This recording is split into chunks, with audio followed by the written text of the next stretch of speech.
एक बार की बात है। एक छोटे से गांव के किनारे टोटो नाम का एक नन्हा बंदर रहता था। टोटो बहुत शरारती था, लेकिन उसका दिल सोने जैसा था। उसे पेड़ों पर झूलना, आम तोड़ना और अपने दोस्तों के साथ मस्ती करना बहुत पसंद था। उसकी दादी उसे रोज समझाती थी, टोटो, जंगल के उस पार मत जाना। वहां जादुई जंगल है, जहां सब कुछ बदल जाता है। लेकिन टोटो को हमेशा जानने की इच्छा रहती थी, आखिर वहां ऐसा क्या है। एक दिन सुबह सुबह उसका दोस्त पिंकी तोता फड़फड़ाता हुआ आया। उसके पंजों में एक चमकता हुआ नीला पत्थर था। देखो तो ये मुझे झरने के पास मिला, पिंकी ने उत्साहित होकर कहा। जैसे ही तोता ने पत्थर को छुआ, पत्थर बोल पड़ा, मेरा नाम लूमो है। मुझे जादुई जंगल के दिल तक पहुंचना है। वहां मेरी शक्ति वापस मिलेगी। तोतो और पिंकी दोनों हैरान रह गए। तोतो बोला, तो चलो ना, हम तुम्हें वहां ले चलते हैं। और बिना किसी को बताए दोनों जंगल के अंदर निकल पड़े।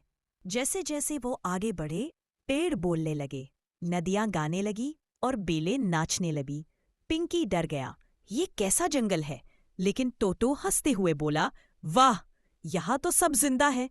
थोड़ा आगे जाकर उनकी मुलाकात हुई एक सुस्त शेर से, जिसका नाम था लियो। लियो नींद में बोला, पहले मैं इस जंगल का राजा था, पर अब रानी मिस्ट्री ने यहाँ जादू कर दिया है। लूमो ने बताया कि रानी मिस्ट्री एक जादूगरनी है, जिसने जंगल की असली सुंदरता को पत्थर में बदल दिया है। तीनों ने मिलकर निश्चय किया, हम मिस्ट्री का जादू तोड़ेंगे। रात का समय था। चांद की रोशनी में वो तीनों जादू के महल के पास पहुंचे। महल की दीवारें भुए जैसी थीं और अंदर से डरावनी हंसी सुनाई दे रही थी। रानी मिस्ट्री सामने आई, उसकी आंखें लाल चमक रही थी।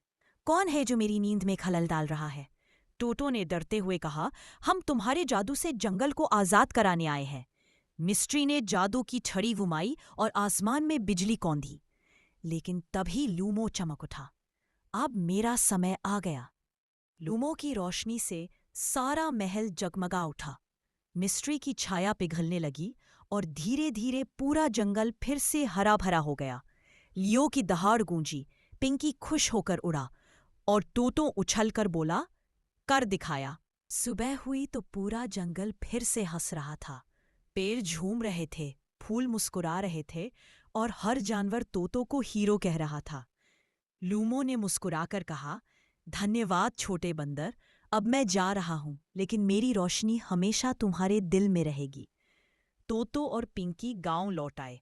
दादी मुस्कुराई और बोली, अब तू सच में बड़ा हो गया तोतो। और फिर सब हंसते खेलते खुशी से रहने लगे। Like and subscribe.